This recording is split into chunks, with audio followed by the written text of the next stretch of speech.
Bonjour à toutes et à tous. J'espère que vous allez bien. Je vais regarder dans le petit panneau de questions si vous m'entendez bien et si vous voyez bien mon écran. Bonjour Serge, Geoffrey, Jean-Michel. Content que vous soyez là. Bonjour Marc, Pedro, Stéphane, Roger, Thierry. OK, son et image OK.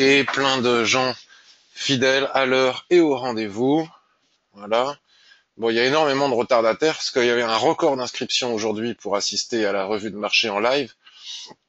Mais en même temps, ça va avec. Plus il y a d'inscrits, plus il y a aussi de gens qui ne viennent pas du tout ou qui arrivent très en retard. Donc j'ai cliqué sur le bouton enregistrement. Pour ceux, alors attendez, est-ce que j'ai le câble qui colle contre le micro, ça va faire des bruits. Pour ceux, bon, qui connaissent ce panneau d'avertissement par cœur, veuillez m'en excuser, mais je suis obligé de le mettre, de le lire et de vous dire qu'il est risqué de trader les devises et les CFD et qu'il est possible de gagner ou perdre plusieurs fois le montant de son capital euh, initial. Voilà. Je vous laisse bien regarder cela. Je suis aussi en direct sur le chat du groupe Central Chart, hein, c'est très facile à utiliser. D'ailleurs, Triad est en train de s'inscrire, d'arriver. Bonjour Triad, comment vas-tu? Donc je regarde les deux chats en même temps. Donc voilà, je vais vous proposer deux petites nouveautés avant de commencer. Donc je vous remontre encore et toujours mon site web. Donc là, vous êtes sur la page formation. Pour ceux que ça intéresse, si vous souhaitez faire une formation Ishimoku, regardez cette petite vidéo de présentation et surtout regardez les témoignages du livre d'or qui est ici. D'ailleurs, je vous remercie puisque pas mal de gens achètent la formation en ce moment et semblent être satisfaits. Alors, la nouveauté, c'est... Alors, on va regarder, je vais vous montrer ma chaîne YouTube. Tac, là, on est sur ma chaîne YouTube. Et hier, j'ai fait une première vidéo, je vous en avais parlé mardi dernier déjà, une première vidéo publique, hein, qui est visible pour tout le monde, sur ma méthode de scalping du DAX avec Ishimoku. Donc vous pouvez aussi vous aussi commenter la vidéo, hein. Plus il y a de commentaires, mieux c'est parce que cela contribue, plus il y a de likes ou de unlikes, peu importe, cela contribue, en fait plus il y a d'interaction, que ce soit commentaires, des likes ou des pas likes, comme ça, plus ça contribue à faire remonter mes vidéos dans le moteur de recherche Ishimoku. C'est-à-dire que ici, si on tape Ishimoku dans le moteur de recherche YouTube, cela contribue à faire apparaître mes vidéos parce que c'est pas facile le référencement sur YouTube. Pourquoi est-ce que je vous raconte cela? Parce que je vous disais déjà mardi dernier, j'ai commencé, je vais agrémenter la formation que je vous ai présentée avec plusieurs vidéos sur ma méthode de scalping, puisque je dis que l'on peut tout faire avec Ishimoku, du scalping, de l'intraday, du swing trading. Donc il faut, je l'ai démontré en swing, je le démontre quotidiennement ou régulièrement en tout cas en intraday. Donc il fallait aussi que je le démontre sur le scalping, parce que c'est bien d'expliquer des choses, mais c'est encore mieux que de les montrer concrètement. Donc cette formation, qui ne changera pas de tarif pour autant, va se voir agrémentée de ma méthode de scalping en live. Je vais vous montrer concrètement comment est-ce que je le fais. Les personnes qui ont déjà acheté la formation, ne vous inquiétez pas, il suffira de me envoyer un mail quand ce sera fait, hein, ça va pas être fait tout de suite, il va falloir attendre quelques semaines. Je vous enverrai ces nouvelles vidéos de toute façon, complètement gratuitement, bien entendu, de façon à ce que vous les ayez aussi, comme les nouvelles personnes qui vont acquérir la formation. Vous pourrez aussi, même si elles ne sont pas encore dans la formation, revenir vers moi plus tard pour acquérir ces nouvelles vidéos totalement gratuitement. De toute manière, il est préférable de bien étudier la formation avant, parce qu'ensuite, avec la méthode de scalping, je ne réexplique pas Ishimoku, il faut l'avoir compris. Voilà. Donc maintenant, nous allons passer au trading. Ah oui, ce que je voulais vous montrer aussi avant d'en... Tac, sur le blog là que je suis en train de vous montrer, là on est sur le site blog. Voilà. Ce que je vais faire, c'est que, parce que j'ai retenu mardi dernier, il y avait une personne qui m'interpellait à juste titre sur le plan de trading euro-USD, qui me disait voilà, il y a eu le plan de trading, mardi dernier tu as parlé de ceci, cela, qu'en est-il aujourd'hui? Le plan s'est déclenché, aujourd'hui tu dis qu'il ne l'est pas. Voilà. Donc bon, j'ai réussi à m'expliquer, on s'est compris. Mais c'est une bonne question qui m'a fait réfléchir au fait que si je propose des plans de trading, si je suggère, parce que je ne propose rien du tout, hein, il ne faut pas oublier que je ne suis pas un fournisseur de signaux. Il y a des gens qui font payer pour cela. Je dis ce que je vois et je le partage en temps réel. Donc ici et sur le forum. Si je propose donc des plans de trading, il est vrai qu'il est utile d'en garder une trace, peut-être écrite, hein, pour ne pas à tout revoir la vidéo. Donc ce que je vais faire, c'est que si je propose des plans de trading, ce qui va être le cas aujourd'hui, je vais écrire un nouveau billet du blog avec la vidéo et les plans de trading que j'aurai évoqués durant cette vidéo. Et ainsi, on pourra les garder en mémoire facilement et on pourra revenir dessus mardi prochain, ce qui sera aussi tout à fait utile d'un point de vue pédagogique. Et puis comme ça, il y a une trace de ce que je raconte et la possibilité de regarder si ça fonctionne ou pas. Et si ça fonctionne, pourquoi? Si ça fonctionne pas, pourquoi?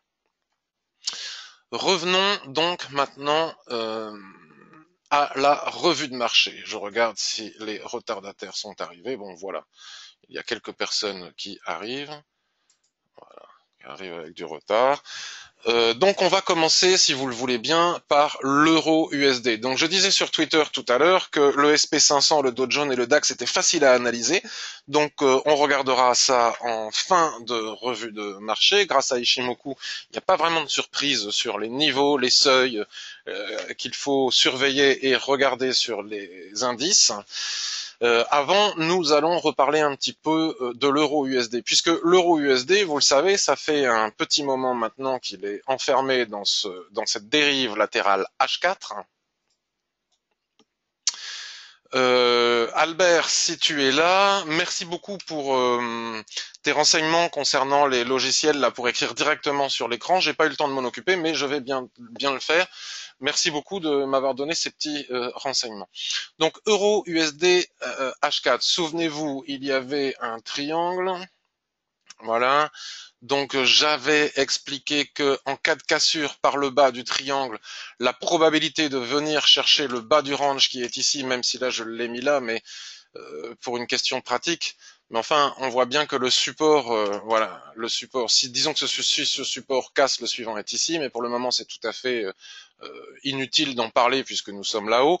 Donc si ce triangle casse, il y avait une forte probabilité après pullback d'aller chercher le bas du range qui est ici. C'est exactement ce qui s'est passé, mais je n'ai pas pu rentrer puisque après cette accélération baissière, il y a bien eu le pullback sur le niveau de 50% là qui jaune ici, et puis on est venu depuis le haut ici, les 1,12, on est venu chercher une centaine de points ici, 1,1121, mais juste avant le FOMC, et le FOMC, moi je ne traite pas du tout juste quand à la veille ou 2 jours avant ou pendant le FOMC, surtout quand il s'agit d'un FOMC qui doit nous annoncer si oui ou non les taux d'intérêt aux États-Unis vont remonter ou pas. Donc il n'a pas été possible de mettre à profit ce signal, bien que l'objectif a été atteint, mais enfin on ne pouvait pas rentrer en position. C'est la différence entre l'analyste et le trader. Il est facile en tant qu'analyste de dire voilà, si on casse ici, on va là, voilà, c'est très simple. Il est beaucoup plus difficile quand on est trader d'entrer avec le bon timing. Bon, ça c'est fait. Maintenant, les prix sont revenus, donc on rebondit ici avec cette superbe pénétrante sur le support du range.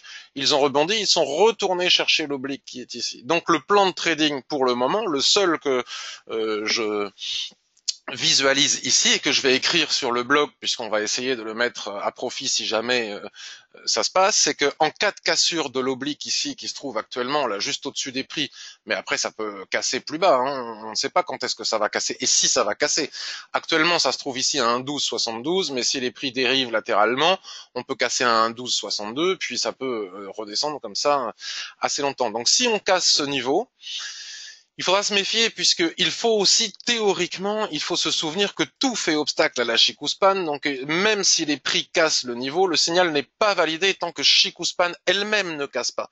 Donc pour nous, il serait préférable que la cassure se fasse non pas par exemple ce matin, mais peut-être plus tard dans l'après-midi, demain, dans la semaine, ici nous ne sommes qu'en début de semaine, ça nous laisserait plus de marge parce que si on vient à casser ici, il faut attendre que Chikou casse, ensuite il faut attendre le pullback sur les lignes de l'Ishimoku qui vont remonter, surtout en cas d'accélération accélération haussière si les prix s'éloignent trop de la Tenkan-sen. Souvenez-vous du rôle de la Tenkan-sen en tant qu'indicateur de surachat et de survente qui ne se trompe jamais. C'est-à-dire qu'à chaque fois qu'on entre en position sur accélération haussière ou baissière avec des prix trop éloignés de la Tenkan-sen, on prend toujours le repli dans les dents, et même si on avait eu raison dans le sens dans lequel aller les prix, on est sorti sur stop par précipitation, par cupidité. Donc il va bien falloir, donc plus ça va casser proche de, enfin en s'approchant de l'apex, plus ça va être intéressant puisque nous allons avoir davantage d'espace. Donc en cas de cassure de cette oblique par les prix et par Chikou-Span, le premier objectif selon moi, c'est 1,1345, hein, toujours le haut de ce range. Si les 1,1350 venaient à casser, il suffit d'aller regarder sur le graphique hebdomadaire, c'est très simple puisque nous savons que depuis maintenant plus d'une année, peut-être même davantage, les prix sont enfermés dans cette éternelle, j'ai envie de dire, elle ne le sera pas toute la vie, mais ça devient un petit peu pour un trader, ça devient un petit peu long, dans cette dérive latérale. Donc a priori, si on casse ici par le haut, c'est sans doute pour venir chercher les 1,1438. Donc nous avons deux plans de trading que je vais donc inscrire sur le blog, pour que l'on puisse faire le suivi et que l'on puisse en reparler soit dans la semaine sur le blog, sur le forum ou sur les réseaux sociaux, ou en tout cas mardi prochain. En cas de cassure de cette oblique par les prix et par Chikou-Span, et après le pullback sur les lignes de l'Ichimoku qui remonteront, notamment sur les unités de temps inférieures, on peut viser les 1,1342 selon moi. Et puis, si les 1,1342 cassent, on peut aller chercher les 1,1440 qui sont rien d'autre que le haut du range hebdomadaire. Voilà pour l'euro USD, c'est assez simple, d'accord, comme plan intraday. Ici et maintenant, il n'y a pas grand-chose à faire. Si ce n'est peut-être les traders de très très court terme, ils peuvent toujours trader entre 1,1265 et 1,1242. Il y a 20 points aller-retour à prendre ici jusqu'à ce que ça casse dans un sens ou dans l'autre. Premier plan de trading. Second plan de trading, GBP USD. Celui-ci, je le surveille depuis pas mal de jours aussi, mais ça ne veut pas venir, mais ça va fatalement finir par arriver ou au contraire par être éliminé comme plan de trading. Il est très simple, vous voyez là. Alors si on regarde sur une unité de temps supérieure, on va aller regarder sur le graphique daily pour voir ce que ça donne. Vous voyez, c'est très simple. Il y a la cassure. Là, c'est pas véritablement un gap, mais il y a cette forte cassure. Et puis depuis cette cassure, regardez, les prix sont à l'intérieur de cette dérive latérale. Donc si ça venait à casser ici, les prix subiraient une nouvelle dégringolade.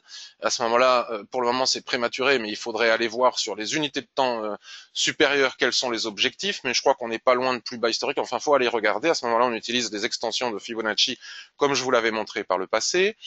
On peut constater une fois de plus, vous savez que je me suis un petit peu battu. Alors peut-être que je me bats contre des moulins avant, hein, mais j'ai regardé des vidéos Ichimoku sur les sites web de différents brokers, XTB, Self-Invest, enfin bref, c'est du grand n'importe quoi. J'ai aussi regardé un webinaire de FXCM, bon, qui est mieux que les autres, mais qui continue à dire que le twist est une zone faible à l'intérieur desquelles les prix blablabla, blablabla, ce qui est totalement faux. Le twist, comme vous pouvez le constater ici, lorsque, après une phase tendancielle comme ça, le nuage se met à plat et twist, il montre juste la zone d'équilibre d'une dérive latérale. Et ce n'est pas parce que les prix vont s'approcher, c'est notamment pour les scalpers, c'est bon à savoir, parce qu'il y en a qui attendent désespérément sur le 1 minute que les prix s'approchent du twist parce qu'ils considèrent que c'est une zone faible, parce qu'il y a des gens qui racontent cette bêtise dans des livres et ailleurs, dans lesquels les prix vont s'engouffrer. Non, pas du tout, vous pouvez attendre pour rien, donc ce n'est pas comme ça que l'on utilise le twist. Donc, une fois que l'on a vu cette dérive latérale, on peut constater ici qu'il y a une oblique. Bon, elle joue son rôle actuellement, mais moi, j'y crois pas trop à cette oblique, bien qu'elle joue son rôle, puisque le marché la voit, cette oblique. Tout le monde en parle. Si vous regardez les réseaux sociaux, tout le monde parle de cette oblique. Donc, à partir du moment où tout le monde parle d'une oblique, cela veut dire que tout le monde la voit et que forcément, psychologie de masse, hein, c'est comme ça que ça fonctionne le trading, les traders réagissent sur cette oblique, comme on peut le voir ici. Mais moi, ça ne me suffit pas pour entrer en position, peut-être à tort. Peut-être que les prix vont finalement réussir à rebondir, puisqu'ils essayent ici. Hein. Ça, c'est bien la preuve que tout le monde voit cette oblique. Je vais agrandir un petit peu le graphique, puisque là, si tout le monde voit, à condition d'avoir un graphique lisible, sinon personne ne voit rien. Donc on a un marteau ici, vous voyez, on a une tentative ici d'Arami, on a des tentatives sur cette oblique, puisque ça réagit étant donné que tout le monde en parle. Mais moi, j'attends à ce qu'elle casse cette oblique. Tiens, regardez, comme j'expliquais que tout fait obstacle à Chikou sur Euro-USD, regardez comme Chikou, au pic près, vous voyez, les prix passent un petit peu l'oblique, mais Chikou ne passe pas l'oblique. Hein. Chikou, n'oubliez pas que c'est le filtre du système Ishimoku. Donc, les stochastiques sont encore en surachat. Pour le moment, la trendline qui accompagne la tendance du haut du range vers le bas n'est pas cassée, hein, mais je ne considère pas non plus qu'on puisse continuer à vendre les touchettes de l'oblique, puisqu'on est quand même pas trop loin du bas du range. Bon, alors déjà, si le range ici, toutes les mèches à court terme, donc premier plan de trading de très court terme, venait à casser les 1,29, on va dire, on irait très probablement chercher les 1,28,70, une trentaine de points pour aller chercher ici le bas du range. Ça, c'est pour les traders de très court terme. Alors, je ne sais pas si je vais l'inscrire sur le blog, celui-ci, parce que sinon, si je dois lister tous les plans de trading de très court terme, de moyen terme, de long terme, je ne vais pas m'en sortir. C'est quand même beaucoup de travail que de faire tout cela. Par contre, si les prix viennent chercher ici le bas de la dérive latérale comme ils l'ont fait ici par le passé, vous voyez que malgré les mèches ici, malgré ce gros chandelier rouge ici, on ne casse pas les 1,28,70, on va dire, bon 1,28,75, 1,28,70. Ici, regardez, les prix avaient tapé le bas du range, ils se sont retrouvés en haut. Ici, les prix avaient tapé le bas du range avec des chandeliers de retournement. Ici, il y avait une superbe étoile du matin. Ils sont allés chercher le haut du range. Donc, s'ils venaient à chercher de nouveau cette zone, et si l'on a un ressaut, c'est-à-dire une mèche basse accompagnée de fort volume, j'entrerai très probablement en position pour tenter d'aller chercher le haut du range ici en swing trading.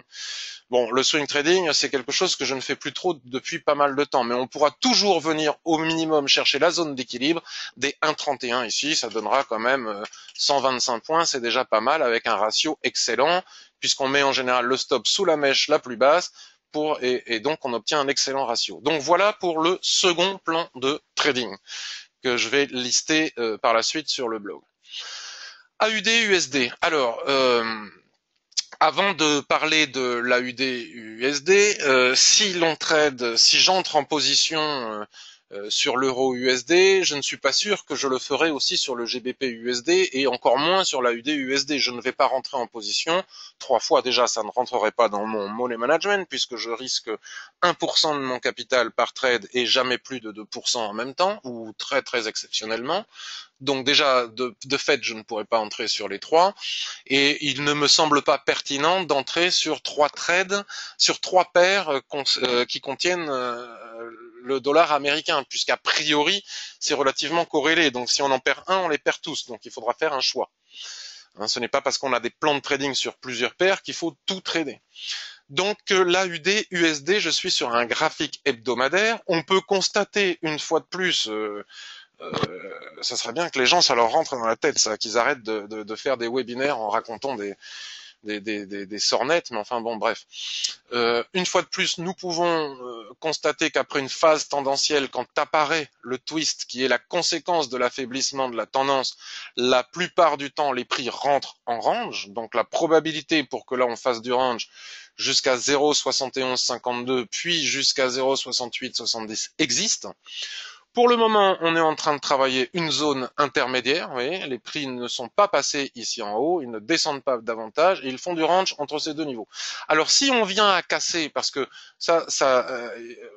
d'un point de vue statistique, le range après une phase tendancielle, quand apparaît le twist, c'est dans 70% des cas. Il reste 30% des cas où on peut quand même, malgré le twist, casser par le haut et inverser la tendance.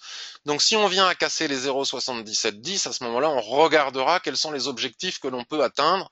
On a un premier objectif ici avec ce plat SSB, puis tous les plats suivants. Pour le moment, on n'en est pas encore là. Pour le moment, ça continue à ne pas passer en haut. Donc si je bascule maintenant de cette unité de temps hebdomadaire sur une unité de temps H4, on va attendre que les volumes se chargent en espérant qu'ils ne plantent pas, parce que parfois ils plantent. Bon bref, j'en ai pas besoin pour le moment, donc c'est pas très grave. Voilà, je regarde aussi que là, la majorité des traders particuliers sont à la vente. Donc malgré l'approche ici de la borne haute, tant que la grande majorité des traders sont à la vente, ça sera difficile d'aller beaucoup plus bas. Il faudrait que les traders particuliers achètent ici la résistance. Ça arrive souvent quand on est dans un range, que les volumes réels et les volumes, je veux dire, le directional réel volume nous montre qu'il y a une majorité de traders particuliers qui achètent, et à ce moment-là, nous aurions un superbe signal de vente pour vendre le haut de cette dérive latérale. Donc si on remet en daily quelques instants, vous voyez, je montre que toutes les mèches ici qu'il y a sur le daily, tous ces soulèvements, ce que j'aime vendre, hein. Là le doji était magnifique à vendre.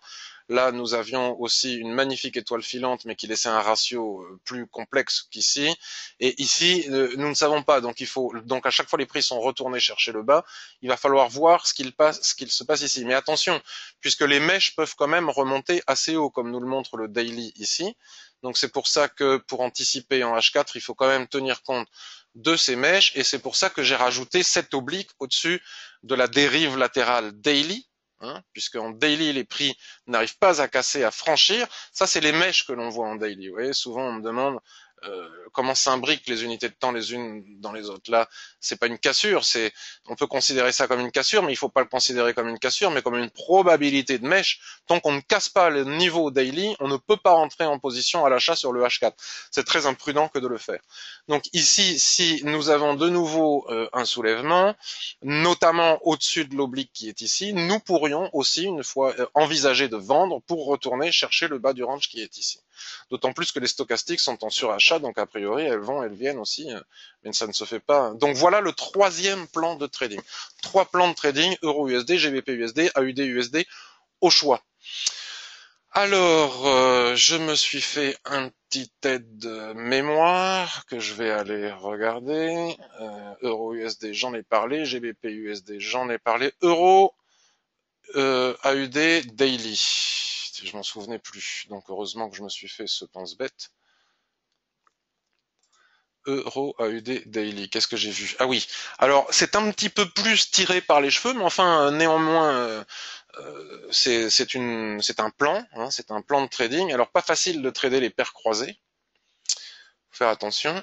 D'autant plus que si l'euro, il faut regarder les deux paires, puisqu'on a un plan sur AUD USD et un plan sur Euro USD. Donc, faut quand même faire relativement attention, mais enfin la configuration est très claire. Encore une fois, on voit bien que quand le nuage twist sans arrêt, il n'y a pas de tendance, hein, il y a une consolidation. Bon, ici c'est une consolidation qui se fait en triangle, mais ça reste néanmoins une consolidation. Donc regardez les prix dans cette consolidation sur le daily, à chaque fois qu'ils vont taper l'oblique ici, regardez ici on a une magnifique étoile filante avec un superbe soulèvement au-dessus de l'oblique, poum patatras, on se retrouve en bas. Ici, bon, on n'est pas véritablement venu chercher l'oblique, mais enfin on a un avalement proche de l'oblique, poum patatras, on se retrouve en bas. Et dernièrement, les prix s'arrêtent sur le niveau des 1,46, on va dire. Donc on constate que sous le niveau des 1,46 qui fait support, hein, regardez, on peut pas le nier, il fait support ce niveau, il y a support et ça repart. Voilà, là regardez, on fait support, ça repart, ça support, support, ça repart, puis à chaque fois ça finit par casser et venir chercher le support du triangle qui est en dessous, qui est à 1,45. Donc j'en déduis, telle est ma déduction, puisqu'il s'agit de ça quand on fait un plan de trading. Donc là, c'est une question de probabilité. Je me dis que probablement, si les prix reviennent casser de nouveau les 1,46, ce serait sans doute pour aller chercher de nouveau les 1,45, le support qui est juste en dessous. Donc cela nous donne un plan de trading intraday. Donc maintenant, si je bascule sur du H4, que vois-je? Que le support actuellement il est en train de jouer son rôle, hein. Regardez comme les prix ne parviennent pas à casser, et donc on peut ajuster pour tenir compte des mèches un petit peu, on peut ajuster sur les plus bas ici qui sont à 1,4588, donc on va dire 1,4585. Donc si les prix viennent à casser les 1,4585, à ce moment-là, pourquoi pas envisager d'aller chercher les 1,45. Mais alors pas n'importe comment, parce qu'il suffit pas de dire ça, il suffit pas d'attendre de casser, vous voyez, jamais après une accélération baissière, jamais si les prix sont trop éloignés de la Tenkan-sen. Je le dis pour ne pas être pris à défaut, qu'on me dise mardi prochain, tu avais dit que en cas de cassure, oui, mais selon certaines conditions. L'analyste dit ça et le trader connaît les conditions d'utilisation de l'Ishimoku qui vont permettre de le faire. On peut aussi basculer sur une unité de temps inférieure si on a la chance d'être devant l'écran ou si à ce moment-là ça se passe, bon, parce que pour être sur du 15 minutes, il faut être devant l'écran. Donc c'est intéressant de voir qu'ici il y a un support ici, Voilà.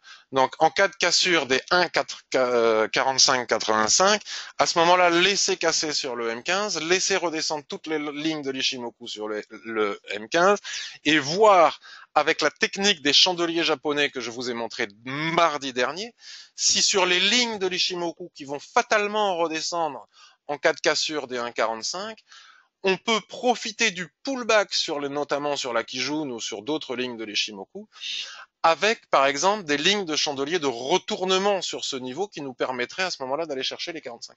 C'est pour ça que je faisais un sondage la semaine dernière sur Twitter, parce que je me suis rendu compte que tout le monde affichait des graphiques en chandelier japonais, et donc le sondage sur Twitter était explicite. 50% des traders déclarent ne pas savoir interpréter et utiliser les chandeliers japonais. Selon moi, c'est très dommage, parce que c'est facile à apprendre, il suffit d'investir dans 2 ou 3 bouquins, prendre le temps, on n'y arrive pas forcément tout de suite, il y a plein de choses à comprendre. Les chandeliers japonais ne s'utilisent pas n'importe où. Alors j'ai vu que depuis que j'ai dit ça, je vois des analyses avec des gens qui disent il y a un marteau ceci, etc. Mais enfin bon, il y a eu quelques erreurs déjà dans ce que j'ai lu, donc il faut bien apprendre. Et les chandeliers japonais sont une arme fatale, telle que je vous le démontre systématiquement. Je vous montrais tout à l'heure des doji, vous voyez, c'est quand même, c'est pas inintéressant. Regardez ici, on a une pénétrante, et la pénétrante sur support, elle donne forcément des points. Là, ici, nous avons eu un marteau. Bon, il n'a pas été confirmé. Et puis de toute façon, voilà. Donc, si on vient à casser ce niveau, que les prix retracent, que les lignes de chandelier japonais dessinent des structures de retournement sur les lignes de l'Ishimoku qui auront fatalement redescendu après cette cassure, il est possible de s'appuyer dessus pour tenter d'aller chercher les 1,45.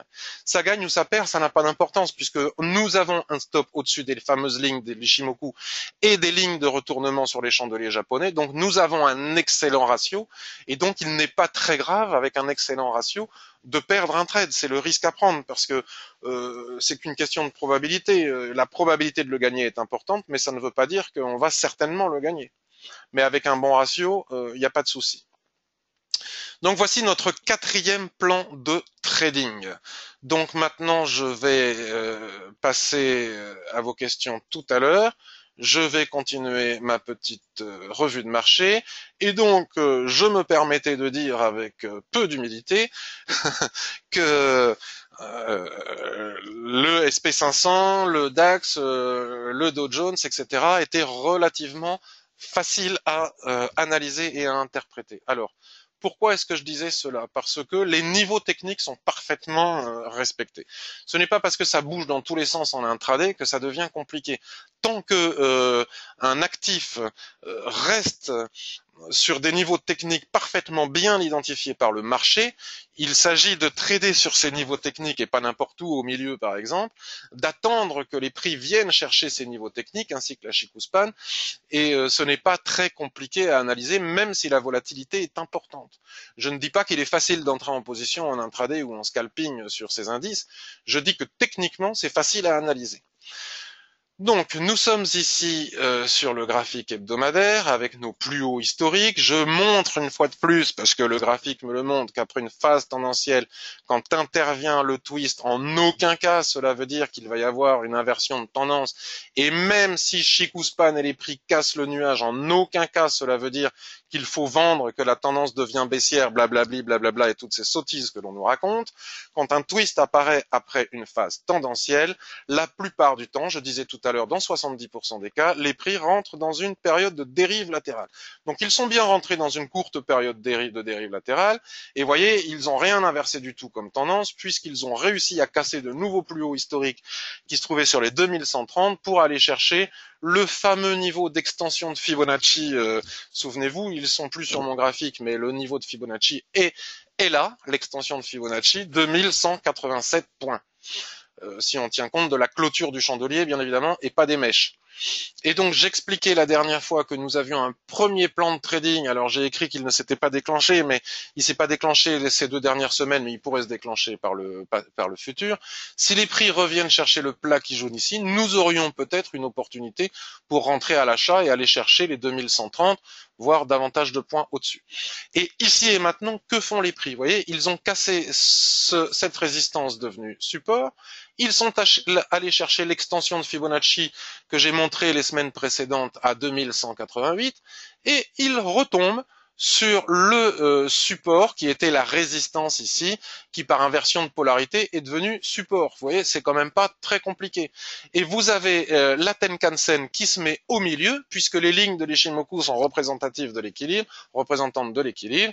Donc ici, la Tenkan-sen qui se met au milieu nous montre l'équilibre du plus haut et du plus bas sur les 9 dernières périodes. Donc si c'est l'équilibre du plus haut et du plus bas sur les 9 dernières périodes, il est fortement probable que si on regarde sur le daily, on va avoir un joli twist ici, en plein milieu, qui va nous montrer la zone d'équilibre de cet espace qui n'est rien d'autre qu'un espace de trading range. Et c'est pas compliqué. Et voilà, bingo. Twist, regardez, la SSB se met à plat ici, dans le parfait alignement de la Kijun-sen, à plat ici. Donc qu'est-ce que cela veut dire? La Kijun-sen est la médiane, elle représente le point moyen du plus haut et du plus bas sur les 26 dernières périodes. Donc cela veut dire qu'entre ce point bas ici et ce point haut ici, il n'y a pas de nouveau plus haut, pas de nouveau plus bas, donc pas de plus haut, pas de plus bas sur les 26 dernières périodes. Elle se met à plat ici au milieu et nous avons un range. Et sur 52 périodes, la SSB sur 52 périodes, c'est exactement la même chose. Donc quelle que soit la période, nous sommes dans un range parfait. Donc alors évidemment, il suffit de l'affiner une fois qu'on a tracé nos niveaux sur l'hebdomadaire, hop, on affine ici et voilà notre range. Qu'est-ce que l'on peut constater? C'est qu'ici et maintenant, on est dans la pire zone de la dérive latérale, celle que j'appelle la zone d'équilibre, puisqu'il s'agit bien de la zone d'équilibre, puisque ce niveau correspond à la moitié de ce rectangle. D'accord? Puisque c'est le point moyen sur 52 et sur 26 dernières périodes.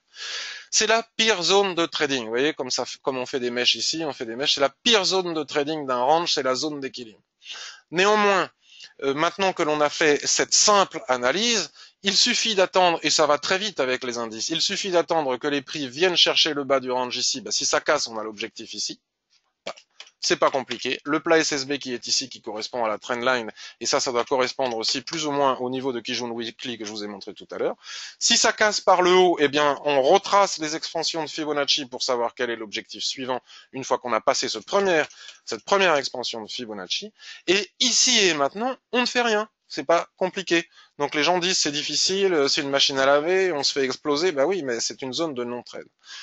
Cependant, on peut quand même constater que cette zone d'équilibre qui est en train de travailler, vous voyez, paf paf, on passe dessus, on rebondit, pim, on remonte avec les élections. Enfin, je trouve ça incroyable qu'un débat télévisé sur une élection électorale puisse créer autant de volatilité nocturne. Mais enfin bon, bref, c'est les marchés financiers, ça n'a jamais été très intelligent. Donc si on casse les 2158, on va dire 2160 points, la probabilité d'aller chercher, paf, le niveau des 2170 ici en intraday est très forte, puis ensuite de nouveau les derniers plus hauts ici. Et on tient compte de toutes ces lignes de l'Ishimoku à l'intérieur de la dérive latérale. Mais pour le moment, ici, on est sous résistance à l'intérieur du range. Vous voyez? Ici, on voit bien que cette zone a mis de nombreuses journées avant de casser. Puis finalement, elle a cassé en force ici. On retrace pile poil sur ce niveau, on revient chercher le bas du range. Il suffit de regarder ce qui se passe. On casse, et puis là, les prix ne savent plus. Hein. De nouveau, ils tentent de casser ici. Maintenant, si ça ne casse pas ici, la probabilité qu'on se retrouve dans la journée plus bas est importante. Donc, si on bascule maintenant sur des unités de temps plus courtes, maintenant qu'on a fait notre analyse, regardez comme Ishimoku est quand même bien foutu. La fameuse résistance qu'il faut casser pour aller chercher les niveaux suivants est ici le plat Kijun. Vous voyez, j'ai même pas besoin de la tracer. C'est ici le plat Kijun en H4, d'accord? Donc, c'est pas très très compliqué tout ça. Et puis après, à l'intérieur, il suffit de tracer d'autres obliques pour en savoir un petit peu davantage. Donc si on va chercher, puisqu'il y a des gens qui aiment beaucoup trader les indices américains sur de très court terme, bonjour Pascal, je ne sais pas si tu es arrivé, mais je crois que c'est ton cas. Voilà. Un petit peu, là, regardez. Hein, on voit bien qu'il faut attendre. Voilà. On voit bien qu'il faut attendre, que tout cela n'est pas... Hein, regardez. Voilà. Donc là, ça devient quand même plus simple. Si on casse ici, là, il y a eu cassure, puis on est revenu... ce matin ou hier soir, à 2 heures du matin, mais ça c'est le débat télévisé. Ça, moi je trouve ça très drôle. On a une superbe cassure, Voilà, paf, débat télévisé, ça repart dans le sens, c'est un peu du grand n'importe quoi. Donc en tout cas, au-dessus des 2171, on a tous les nouveaux plus hauts à aller chercher, et en dessous de la Kijun-sen ici, à partir du moment où Shikou aura fait le travail, on va dire sous les 2143, la probabilité de revenir chercher tous ces niveaux ici est très importante. Si on bascule sur Dow Jones, bah forcément c'est exactement la même chose puisque tous les indices ne font rien d'autre que de copier ce que fait le SP500. Donc ici, regardez sur la trendline, nous avions notre petit signal ici. Tac, on est venu la Tenkan ici et la moyenne, le point moyen de cette dérive latérale. Si on bascule sur Daily, on retrouve notre twist qui nous indique le range à la perfection avec sa zone d'équilibre. Et on peut faire à peu près le même type d'analyse en descendant de TF en TF, trouver des opportunités de trading intraday. Donc tout cela nous ramène au DAX, c'est certainement ce que la plupart des gens ont envie de voir, le DAX. Donc bah écoutez, c'est pas compliqué, regardez, il n'y a aucune là. Par contre, le nuage est très très fin. Donc quand le nuage est très très fin, attention, gros danger. Voilà, c'est un gruyère, il y a des trous partout, puisque il descend, comme on a pu le voir, exactement comme le SP500 hier. Là, je suis revenu sur le SP500, regardez. On descend, on descend, on descend. Donc Daxou, bah, il descend aussi. Et puis pam, Hillary Clinton met sa tôle à Donald Trump. Donc le SP500 remonte. Donc paf, on a un gap. C'est évident. Puis le gap est en train d'être comblé. Voilà, il a été comblé. Il était à 10 394. Il est en train d'être comblé. Et si on repasse ici à très court terme sous le niveau des 10 348, on a un premier objectif à 10 290. Donc c'est pas mal, il y a 50 points à prendre ici. Et ici, on observera comment est-ce que les prix vont réagir sur la borne basse de ce range, mais cela dépendra principalement de ce que va faire le SP500, comme je l'ai montré dans ma vidéo de scalping hier. Là, il ne faut pas vendre sur ces niveaux, on est en totale zone de survente, les stochastiques sont totalement basses, on est très loin de la Tenkan-sen, stop les ventes, là on a comblé le gap. J'ai failli rentrer pour combler le gap ce matin, mais bon, j'aime pas faire du trading de combler les gaps, ça marche bien parce que je trouve que c'est pas très technique et je sais pas pourquoi, mais ça marche très très bien. Voilà, je vais voir si vous avez des questions. Alors apparemment, il y en a pas mal de questions. Euro GBP, AUD USD. Alors Pedro, AUD USD, je l'ai fait. Donc nous avons un plan de trading. On va aller regarder Euro GBP. Merci Thierry. Bonjour Daniel. Totalement d'accord avec toi pour le twist, me dit Geoffrey. J'ai lu un livre, je n'ai pas été convaincu du tout. Bonjour Gabi, comment vas-tu? Bonjour Patrick, pourriez-vous préciser la différence entre le directional volume et le real volume? Je vais essayer de le faire en quelques mots, mais bon, c'est plutôt à FXM qu'il faut demander ça. Je crois qu'ils ont fait des vidéos sur leurs indicateurs. USD CAD, peut-être un plan H4 ou daily sur USD CAD pour aller chercher le bas du range. Alors je le note sur un bout de papier pour y revenir. Alors j'aime pas trader le CAD, hein, Geoffrey, tu le sais, même si je le fais 2-3 fois par an, parce que je supporte pas de trader le pétrole. Je trouve ça extrêmement volatile et trop sensible à la géopolitique. Pareil en H4, oui je l'ai vu, le euro GBP, on va aller regarder ça. De combien le cours ne peut pas s'éloigner de la TL. Donc j'imagine que la TL c'est la Tenkan-sen. Il n'y a pas de, c'est ce que je disais la dernière fois, il y a pas, on peut pas le chiffrer. On peut pas dire 100 pips, 50 pips, 75 pips. La Tenkan-sen doit coller au prix. À partir du moment où elle ne colle pas au prix, on est en surachat ou en survente et on attend que la situation se stabilise. Gérard. Bien que le cas n'ait pas été abordé dans ce webinaire, j'aimerais connaître votre avis sur les divergences prix-indicateurs. Sont-elles fiables sur des oscillateurs comme le RSI ou le stochastique, dans la mesure où ce sont des indicateurs bornés que forcément à un moment donné, en zone de surachat ou de survente, ne peuvent plus donner de signaux fiables. Donc on va regarder un petit peu les divergences, mais je ne les utilise pas. Donc ma réponse va être extrêmement rapide. Je n'utilise pas les divergences, je n'en ai pas besoin avec Ishimoku.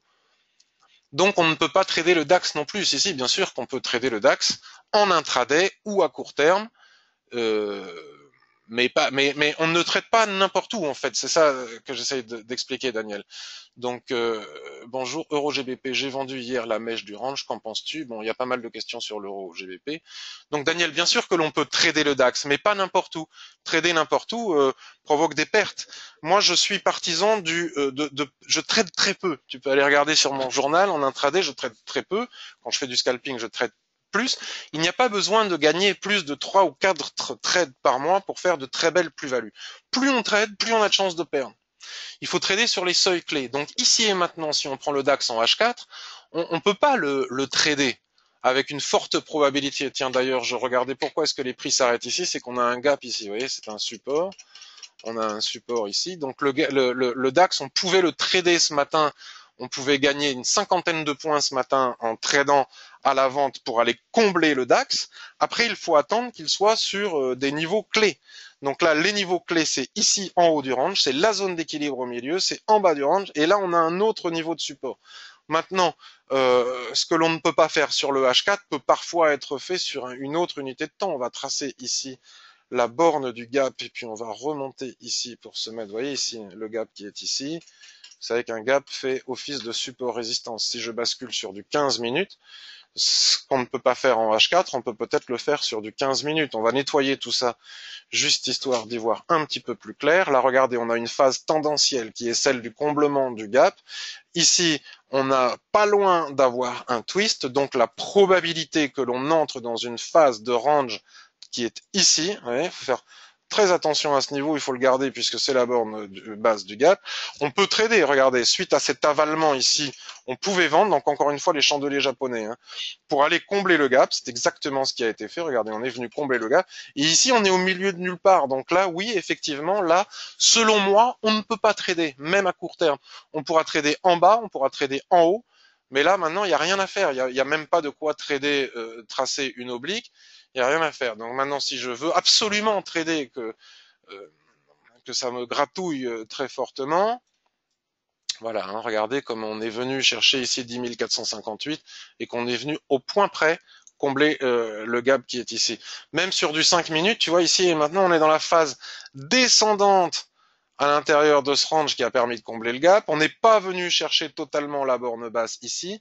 Là, on retrace sur ce... Est-ce que là, on peut rentrer en position? Ça me paraît pas être un bon endroit au niveau du timing pour rentrer en position. Donc ça ne veut pas dire qu'on ne peut pas le trader. C'est qu'on attend d'être sur des seuils clés pour le trader. Donc là, on a vu que l'on pouvait trader le SP500, on a un plan sur l'euro USD, on a un plan sur le GBP USD, on a un plan sur l'AUD USD, on a un plan sur l'euro AUD, ça me paraît suffisant. On n'est pas obligé de trader là tout de suite maintenant. C'est pas ça le trading. Enfin, j'espère que je réponds à la question. USD CAD, alors effectivement, je l'ai vu, je l'ai tracé, j'ai pas voulu en parler parce que... Donc effectivement, on a eu un avalement ici, mais à partir du moment où le range il est cassé, donc je suis pas, voilà, je sais pas trop quoi dire sur l'USD4, donc du coup, je me suis abstenu de dire, mais effectivement, peut-être que si ce soir en clôture on a la confirmation de ces chandeliers-là, on est en train de construire une toupie d'hésitation. Si on a effectivement une mèche haute et que les prix sont rentrés, ont clôturé à l'intérieur de la dérive latérale, on pourra éventuellement envisager de vendre pour aller chercher la zone d'équilibre, voire le bas du range ici. Mais tant que les particuliers, donc on va venir au directional real volume, une des questions qui m'a été posée, tant que les particuliers restent massivement vendeurs au-dessus du range, j'ai pas une grande confiance. Donc la différence entre le volume réel et le directional real volume, c'est que le directional real volume qui est ici te montre la quantité de transactions, d'argent investi, pas de transactions, sinon ce serait des volumes TIC, d'argent investi à la vente ou à l'achat. Donc ici et maintenant sur le graphique daily, il y a beaucoup, tu vois, on voit ici 211 000, alors je ne sais pas ce que c'est, des cas, des centaines, des milliers d'euros, peu importe, on s'en fout. On voit qu'il y a beaucoup plus de vendeurs actuellement, particuliers, à la vente que d'acheteurs. Il y a très peu d'acheteurs, très peu de vendeurs. En sachant que les particuliers que nous sommes, on est souvent contrariants. Donc vendre une borne haute du range tant que les particuliers sont massivement vendeurs, c'est pas ce qui me fait le plus plaisir. Et ça, c'est les volumes réels, c'est-à-dire la quantité totale de volume investi sur le marché. d'argent investi sur le marché, avec ici la quantité, avec ces volumes, la quantité de vendeurs et d'acheteurs.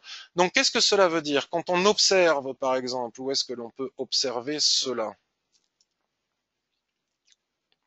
Il faudrait aller sur des unités de temps un peu plus courtes. On va regarder avec la grosse barre qui est en haut. Bon, là, ça a été... Voilà. Donc quand on ici on a majoritairement des acheteurs et ici on a de forts volumes. Donc sur un seuil clé, quand tu as une très très très grande majorité d'acheteurs et qu'au même moment les volumes réels sont très élevés, cela veut dire que les petites mains sont massivement en train d'acheter et que les grosses mains sont très probablement en train de vendre. Il vaut mieux suivre les grosses mains. Mais enfin, il y a quelques papiers sur le forum et sur le blog où j'ai déjà expliqué. D'ailleurs, je vais te remontrer le blog puisqu'il y a un article récent. Regarde, voilà, Ishimoku. Ouais, Ishimoku et mon mode d'emploi du directional réel volume. Voilà, où j'explique de nouveau cela. Donc, on m'a demandé aussi EuroGBP. Alors, EuroGBP, j'ai bien vu. Nous en avons aussi parlé sur le forum. Voilà. Donc, daily. Où je disais, je crois que c'était à Sven, qu'il fallait bien attendre de venir chercher le haut du range avant d'éventuellement envisager de le vendre. Donc là, nous sommes sur du daily avec le twist ici qui marque la zone d'équilibre. Mais il y a de l'espace pour monter au moins jusqu'à 0,8750. C'est ça qui m'embête un petit peu si on regarde le graphique daily. Par contre, si on ne regarde que le graphique H4, on voit bien que les prix, effectivement, là, on a la grande dérive latérale daily, puisque c'est une question de poupée russe. On ouvre une boîte et puis on retrouve à l'intérieur une plus petite boîte. Et là, sur le H4, c'est pareil. Là, il y a encore une majorité de vendeurs et les prix et les stochastiques sont très bas. Donc, ça m'ennuie un petit peu de vendre tout de suite, malgré l'avalement qu'il y a eu ici. Pour ces raisons-là, ça m'ennuie un petit peu de vendre le haut du range pour le moment. Il faudrait à ce moment-là exceptionnellement attendre que la tendance qui conduit du bas du range jusqu'au haut du range soit cassée. Voilà. Ou éventuellement attendre moi j'attendrais plutôt de voir si les prix ne vont pas tenter de monter jusqu'à 0,8750. Donc je n'utilise pas les divergences sur le RSI et les autres oscillateurs, donc je ne peux pas l'expliquer. Alors je les comprends, je les ai utilisés par le passé, mais je ne trouve pas que ce soit extrêmement pertinent. Alors encore une fois, une divergence quand les prix sont sur un seuil clé, oui. Quand ils sont au milieu de nulle part, non. Donc j'utilise pas véritablement les divergences. Là, on pourrait considérer qu'il y a une divergence sur le stochastique, allons voir, par exemple. Je viens de voir qu'il y a ici une, ouais bon, bof, pas une superbe divergence, mais légère divergence tout de même.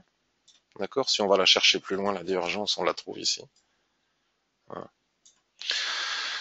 Ce qui ne veut pas dire pour autant que les prix vont forcément tomber, pour les raisons indiquées. Donc cette divergence, elle existe, mais elle peut durer longtemps. Je la trouverai plus utile à interpréter, encore une fois, quand on sera en haut.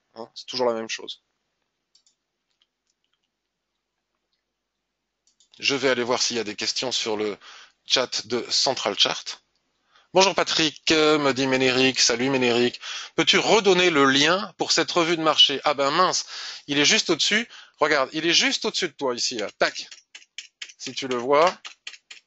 Alors attendez, je montre à tout le monde. Donc je replace sur le bon écran. Vous voyez la deuxième possibilité d'utiliser le chat. Bonjour Ménéric. Donc le lien est ici. Toujours sur le groupe. Voilà. Je vais aller voir s'il y a d'autres questions. Alors, il y a des questions. Euro, GBP, donc on en a parlé. Daniel, on a vu qu'on pouvait trader le DAX à cause du SP qui est neutre. Oui, non, mais même s'il est neutre en weekly, le SP500, en intraday, je reviens dessus quelques instants, puis après je reviens aux autres questions.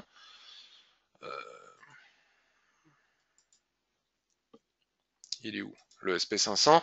Donc voilà, en intraday, ici, il va y avoir soit une sortie par là, soit une sortie par ici. Et à ce moment-là, il sera possible, ça donnera la direction probable au DAX.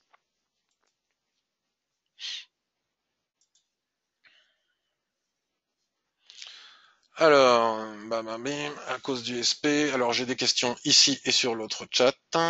Quelle différence entre le SP500 et le DAX pour trader? Le SP500 c'est un indice américain, le DAX c'est un indice allemand. Le SP500 est l'indicateur absolu, donc je t'invite à regarder la vidéo que j'ai faite hier sur ma chaîne YouTube. Je vais te la remontrer parce que j'explique en fait très concrètement. Je sais plus où c'est. Je sais plus où elle est, la vidéo. Enfin, tu regardes sur ma chaîne YouTube, j'ai mis le lien partout. J'ai fait une vidéo de scalping hier où j'explique parfaitement comment utiliser le SP500 pour trader le DAX. C'est l'indicateur du DAX. Le DAX, c'est le petit mouton du SP500.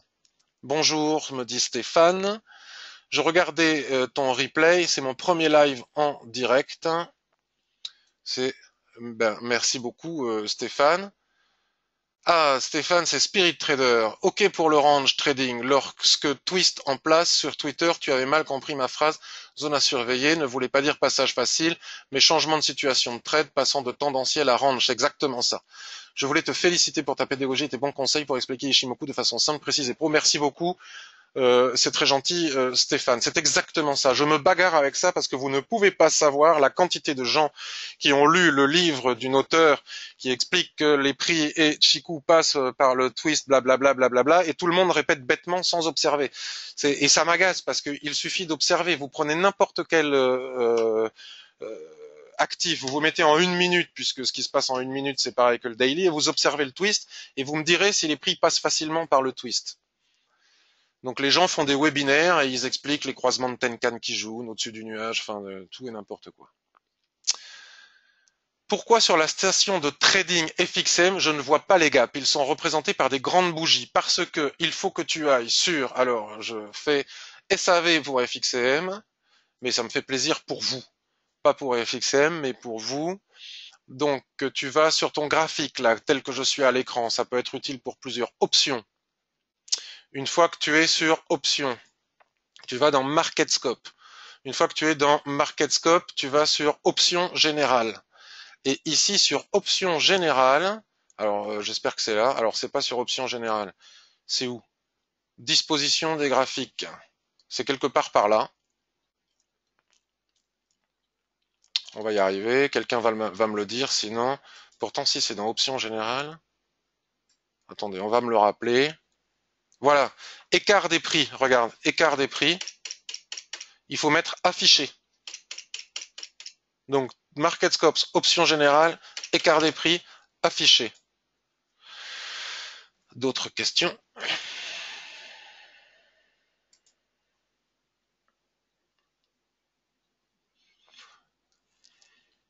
Voilà, Stéphane, la question, je l'ai lue. De rien, Daniel, ça avec plaisir. J'ai vu ta vidéo, me dit Thierry, elle est super, merci. Pourquoi ne tradez-vous pas le SP500? Mais si, je trade le SP500 aussi en intraday quand il y a un signal, pas forcément le DAX. Mais le DAX, je scalpe le DAX parce que le SP500, il y a 4 points de spread, ou quelque chose dans le genre, peut-être même 5.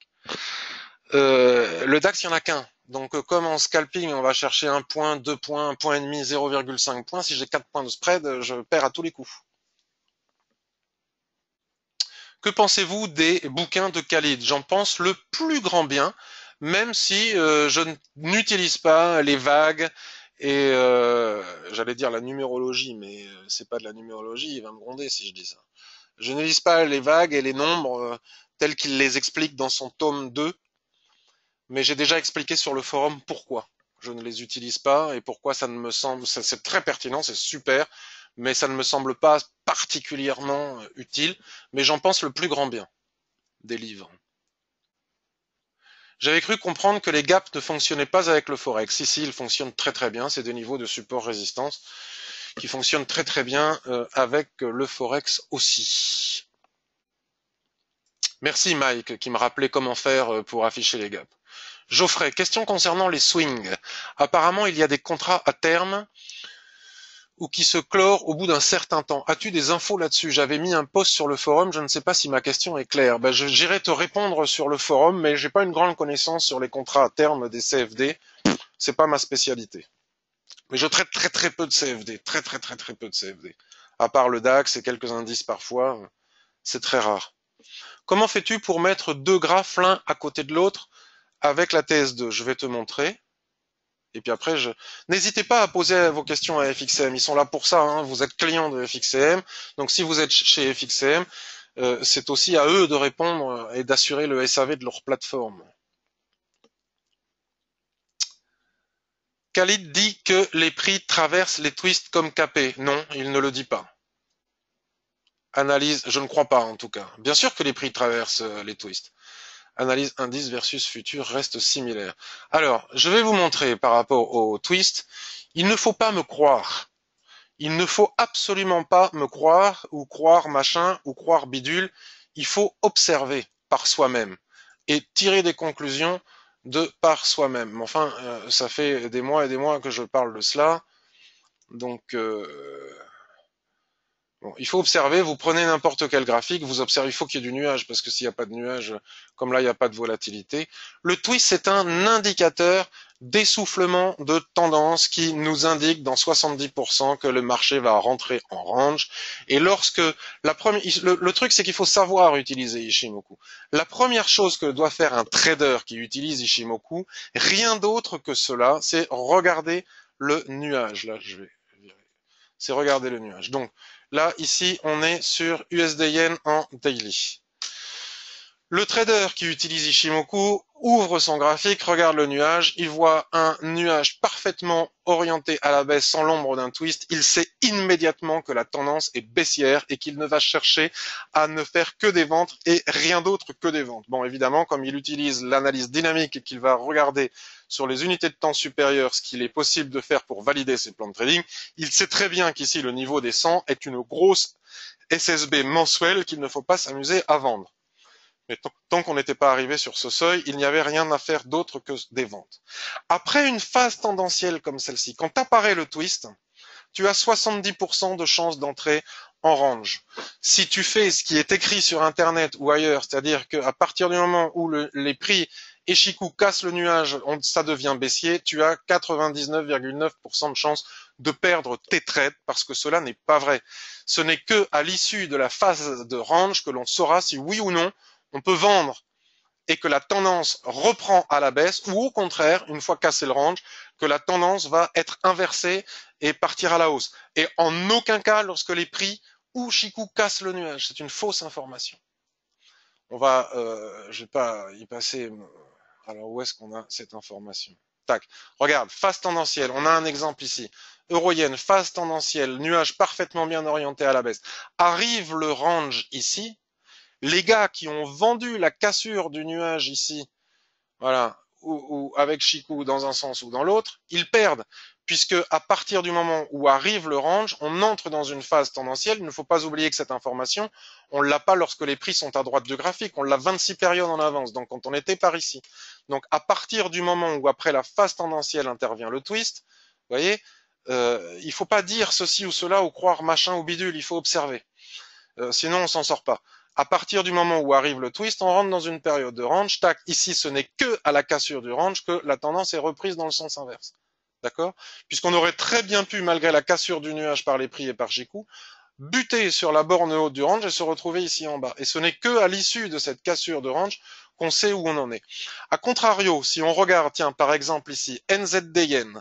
NZD Yen, on va virer ça. NZD, encore une fois, la première chose que doit faire un trader qui utilise Ishimoku, c'est regarder l'orientation générale du nuage.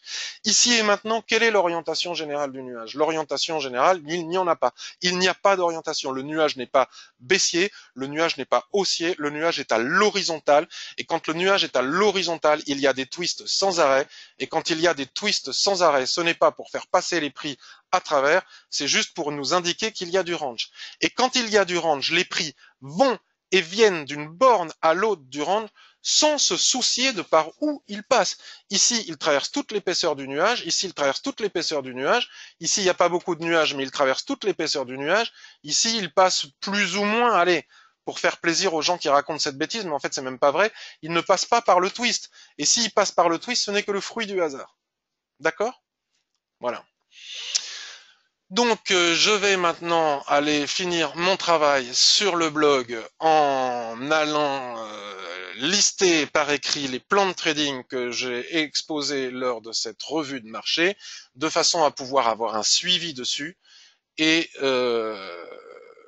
avoir un suivi aussi mardi dernier. Absolument, Stéphane Spirit, il coûte plus cher que le SP500. Je regarde vite fait si vous avez d'autres petites questions. Je vous remercie vivement de votre intérêt pour mes revues de marché. Merci beaucoup. Si vous les voyez en replay sur YouTube, n'hésitez pas à les liker ou à les unliker si vous ne les aimez pas ou à les commenter. Cela contribue à faire remonter les vidéos Ishimoku dans le moteur de recherche de YouTube. Ah oui, deux graphes, pardon Daniel, je vais te montrer comment je fais pour mettre deux graphes côte à côte. Peut-on associer l'analyse dynamique de Monsieur Cohen avec Ishimoku? Certainement, mais je ne connais pas. Il ne faut pas non plus tout mélanger. L'analyse dynamique de Monsieur Cohen, c'est une chose, Ishimoku, c'est autre chose. Et de fait, l'Ishimoku est de l'analyse dynamique dans le sens où on étudie plusieurs unités de temps en même temps pour pouvoir valider, invalider ou entrer en position. La tête de Shikun, la tête de Shiku, il faut en parler à Khalid, parce que c'est lui qui a inventé ce terme et cette expression. La tête de Shiku n'est rien d'autre qu'une résistance horizontale.